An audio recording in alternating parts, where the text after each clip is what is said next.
Hey, if you guys could just unplug for a little bit of time and stay with me, I'm going to say that this will be something that's going to change your life, the entire life, if you can apply two things that you're going to learn today, okay? One thing I want to do to start off with is I want to recalibrate what leadership is. Because often when you guys hear leadership or leaders, you think of a certain thing, okay? And what I want to do is recalibrate what leadership looks like, okay? Leadership is action. It is influence, okay? And so whenever I finished my master's program, the professor gave me this thing that I put on my bookshelf, and it's by Cory Booker, who said, leadership is not a position or a title, it's an action and an example. Everyone sitting in here is a leader. The question is, are you going to be a positive leader or a negative leader? My thought is, if you're sitting here today, that you're going to be a positive leader, like you see leadership as something that's within you. Someone sees something in you that maybe you don't even see in yourself. So I want to think about, what does leadership look like? So I want to start off with a story about Big Juice. Anybody know Joey Christine? Yes? Okay. So this is going to be a story about relationships, response, and leadership. So my wife is a teacher, and she says to me, hey, I got this special kid in my class, middle school, and this kid doesn't quite have all the benefits that all other kids have, but you know what? He's a phenomenal person. He's a big kid. I think he'd be a good football player. And I said, that's what we're looking for, big kids. So she says to me, she goes, hey, can you take care of him? I say, hey, if he puts forth the effort, we can do it. So anyway, I walk in his freshman year. He's sitting outside the weight room. And so I walk in and I said, hey, I'm Coach Hall. Who are you? He says, Joey Christine. And I said, my wife said, Joey, that you're going to make a difference in this world. And he lit up and he was like, now, one thing I didn't say is, Joey never played sports. Joey didn't have a stable home life at all. So this is like a new world for him. And I said, Joey, if you stick together, me and you, we're going to do something special. And he was like, okay. So I said he didn't have all the things kind of working for him. Freshman year, he's playing on the JV team. He's not even playing. Now, this is a big kid. And I'm saying, the JV coaches, hey, guys, why isn't Joey playing? Coach, he's emotional. He doesn't know what he's doing. I'm like, guys, that's your job, is to teach him the plays. It's your job to get him to produce. I said, this kid will start for us next year as a sophomore. They're like, nope, he won't. Well, let's fast forward a little bit. So he starts as a sophomore, on an Apple Cup champion, on a district champion, on a region champion. So all of a sudden, magically, he's producing. Again, Joey's home life is not good, but he's excelling in school. He's excelling on the field. Again, a kid who's never played football before. A big kid, though, as you can see. So going into his senior year, he doesn't have any place to live. So I talked with our quarterback. His name was Ross Matheny. You know Ross Matheny. His parents, Jerry and Lynn, and I said, hey, Jerry and Lynn, we got a problem. Joey doesn't have a home. They said, okay, not a problem. He'll live with us. So now Joey's got a home with the Matheny's. All right? The principal at Shenandoah High School, where I taught for 22 years, John Nelson. John understands this kid's story. His wife, they support him emotionally, financially. Well, magically, This kid goes from never playing sports, can't function, to all of a sudden he's earned a scholarship to play at Norfolk State University. Nobody in this kid's family goes to college. And he was a part of 3 Apple Cup champions, 2 district champions, 2 region champions, a state championship appearance. That would have been different if our quarterback didn't break his leg in the game. But that's another story. So we'll revisit this story here in a second. But this is a story about leadership, it's about relationships, and it's about influence. And all those people, from my wife to everyone at Shenandoah, to a family who just takes a kid in, to a principal who financially, emotionally supports a kid, to where this kid now is a success story. We'll visit him again in a little bit. Two anchors that I want you guys to take away from today. And I promise, if you take these 2 anchors away, you will use them throughout your whole life.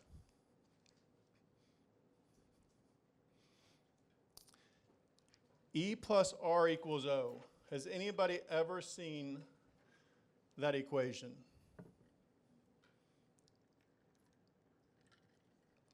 All right, well, this is the one that's going to change your life, okay? So just make sure you pay attention to it. Anybody have any guesses what those mean? Event plus response equals outcome. In that equation, what do you control? Response. The power is in the response. You don't control all the events in your life. You don't even get to control all the outcomes in your life. But you have 100% control over your response. And that happens for you daily. Like all the time, you can apply E plus R equals O. We call that a life operating system. If you guys apply E plus R equals O to your life, it'll change it. I promise. Viktor Frankl said, between stimulus and response, there is a space. In that space is our power to choose our response. The power to choose. That's what you guys have. Every single time, every single day. Now, in a simplest version, you would just apply the event happens, I respond, and I hope I get an outcome. Again, we talked about the quality of the response goes a long way to determine the outcome. But to be honest, you can flip that around and reverse engineer that equation all the time. How would you do that? How would that apply in terms of outcomes? For example, in your world, an outcome could be a test. It could be a game. So if you want to get an A on the algebra test, what response is required of you? To study. The quality of your study would go a long way in determining the outcome that you guys have, right? So you can do that all the time. If I've had a tough day at work, I reverse engineer it all the time because you know what? I want to have a successful night with my wife. If I take my challenges during the day home, does she want to deal with that? No. Think about how that applies to you and your family. If you have to have a big conversation with mom or dad, how are you going to talk with them based on the outcome that you want to achieve? If you go into that conversation knowing this is what I hope to accomplish, then all of a sudden, my talk will be different.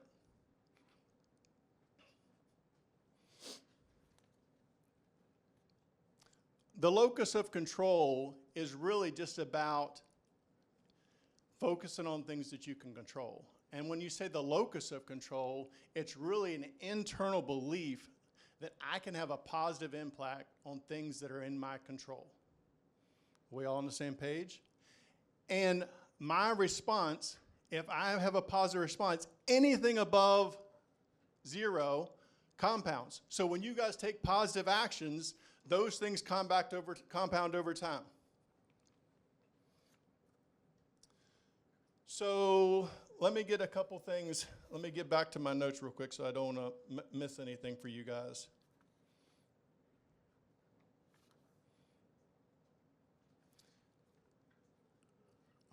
I never heard how much time I have, so we'll have 15 minutes. Okay.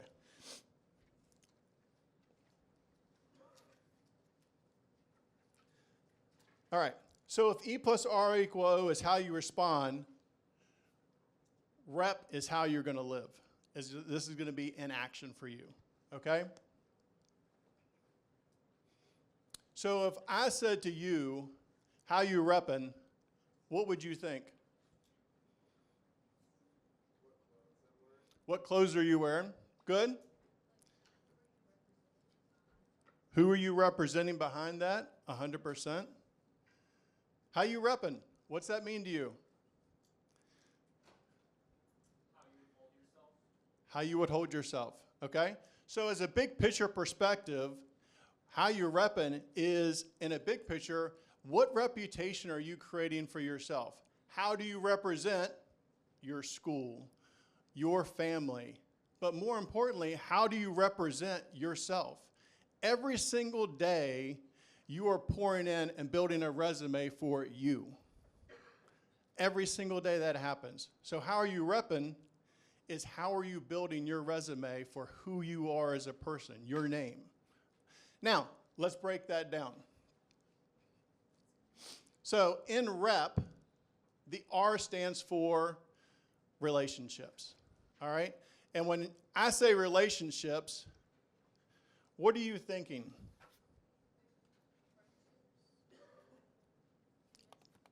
Friendships, connection.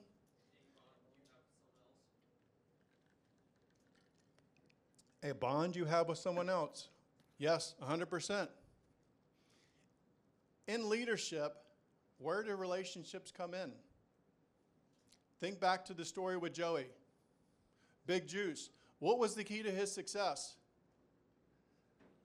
A whole bunch of relationships, right? Relationships gave him, that was part of the success story.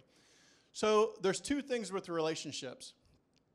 And the first thing I want you guys to think about, which maybe you haven't thought about before, is what is the relationship that you have with yourself?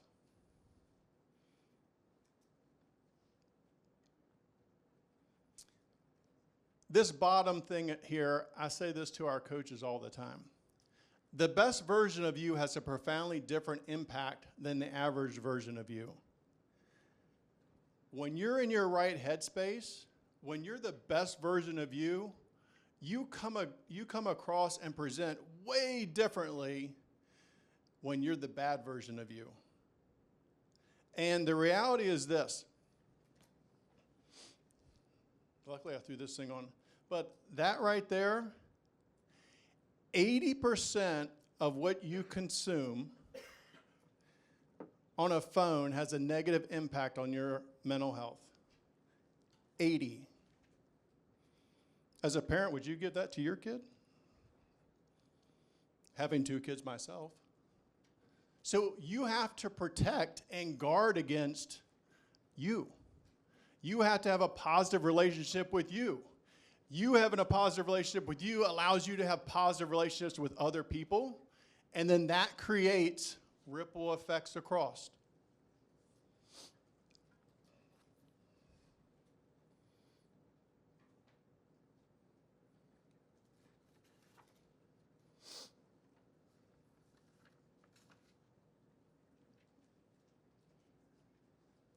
Relationships sit at the heart of all great leaders. Relationships build trust, they build connection, they build care between people. Again, remember back to the story. That relationship was the key to it, and it wasn't a relationship just between Big Juice and me. It was a relationship that he had with a community that loved him.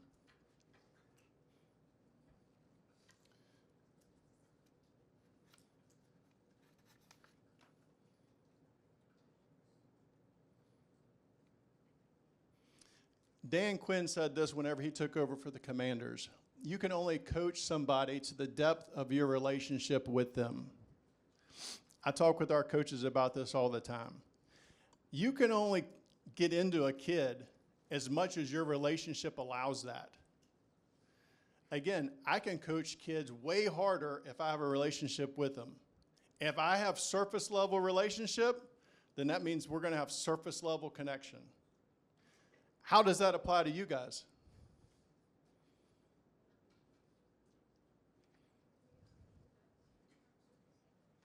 Say it again. Yeah. Are you going to be able to impact change if it's only surface level? No. The deeper that your relationship goes, the more that you can say something to somebody. When you have a deeper relationship with a best friend, a family member, then you can say things that you can't say to a surface level friend. So you have to know what's your audience, all right? But when we talk about that was talk, our actions can still lead the way on that. So in rep, E is extreme ownership. The number one principle they live by: take full responsibility for your decisions, your team, and outcome without excuses or blame. When you have extreme ownership as a leader, you build trust, it creates clarity, it drives growth, it builds culture, empowers others. What does extreme ownership look like for you all?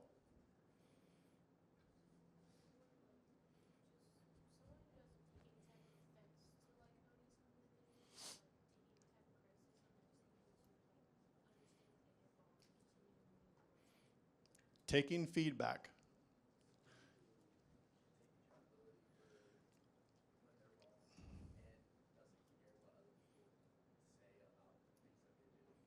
Yeah, they own what they did, right?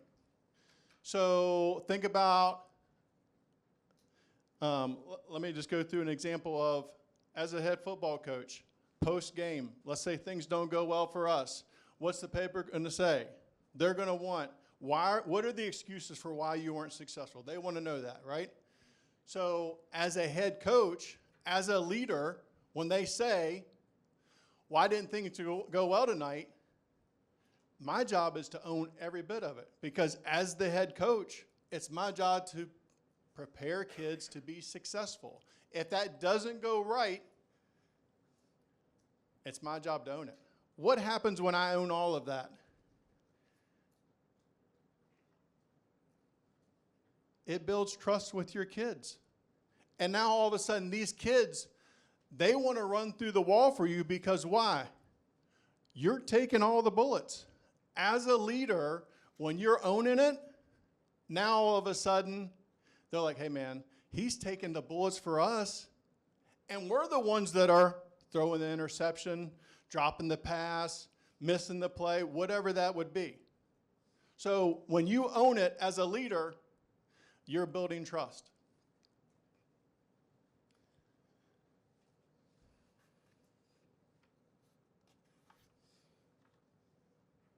So this is my why. So this is my family. This is us out in Colorado this summer on a hike. All right. So there's two different surface levels here of why. Obviously, my family means the world to me. They're my number one. Faith and family are one and two. All right. But other than that, I was extremely lucky, and again, that I knew what I wanted to do from a little age because I had people that influenced me. So I knew from day one what I wanted to do. I've had this same statement for 15 years.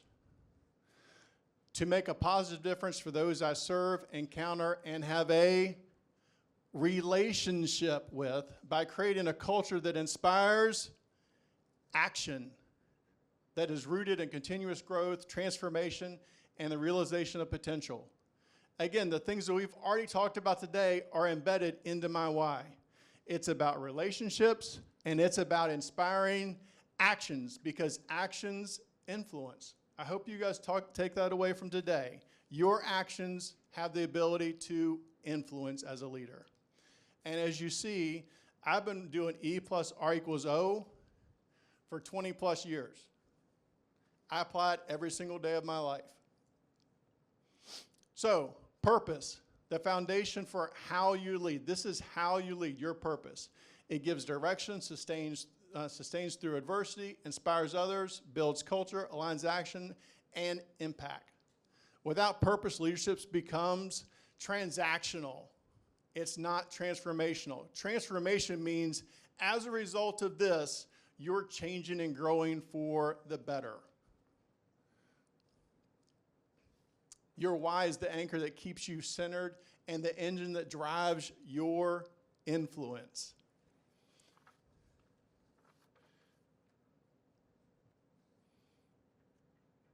What is your guys' why? Anybody?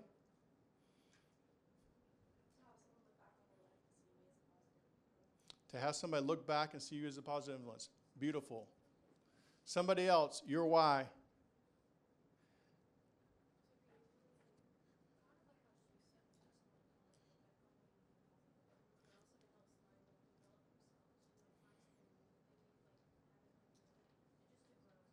To grow as a person. When they think of you, they think of that positive connection, right? How much time do I got? 5 minutes. Okay, we're getting there.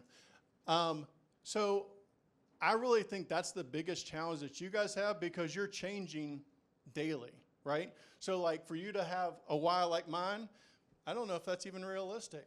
But what I want you to think about is what gives you energy? What gives you meaning?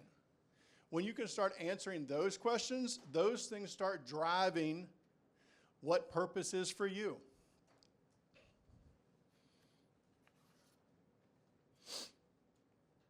So let's go back to our story.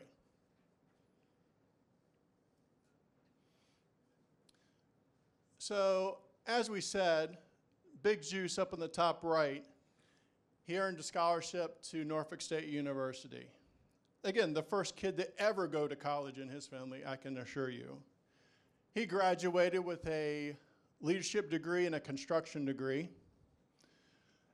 And now, Big Juice is the director of construction with Atlantic Construction Companies. The ripple effects of leadership. In the bottom left, that's him 2 years ago going into the Shenandoah Hall of Fame with his 2 kids. These in the bottom right here are his 3 kids right now. So here's a guy who had no family life, and the deck was stacked against him. And what happened? A couple people started having a relationship with a kid. And they believed in that kid. So this is us winning the Apple Cup champion. That's me and Juice. That little kid on the left, that's my son Will. Now Will is coaching at Shenandoah. So life becomes full circle, all right? And what I want you guys to understand is you can create the same ripple effects, but also think about what are the ripple effects that now Big Juice is creating? A guy who had everything going against him is now creating positive impact in the world.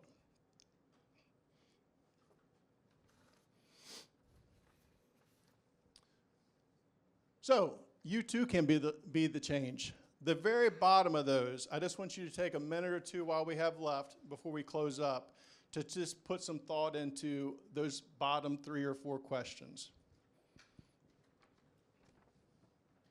And when I get the 1 minute warning, then I'll wrap it up. I think we have like 2 minutes left. You are going to keep those, absolutely.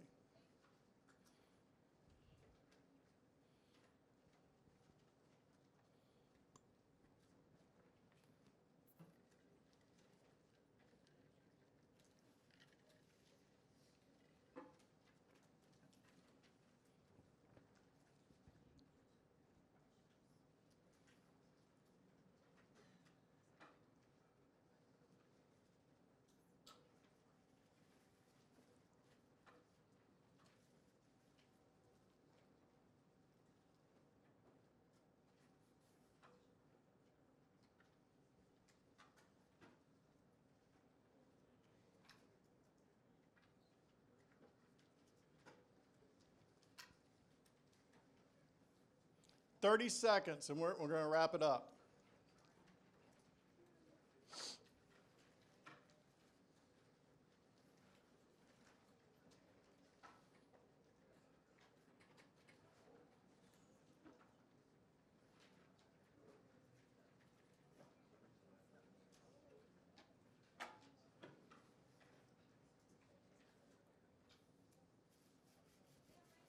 All right, let me have your eyes for one final second here.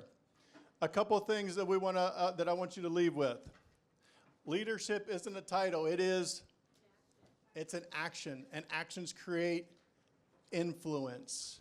Actions create influence. E plus R equal O is what? A life operating system. You can use it every single day of your life. Relationships sit at the heart of all great leadership. Ownership is the currency of trust. When you own it, you build trust with those that you're impacting. Purpose is the foundation for how you lead. Don't wait for a title. Live by design. Again, it's easier for people to go on autopilot. Make choices on purpose to lead by design. Use those two anchors. Thank you guys very much. I hope you have a good day.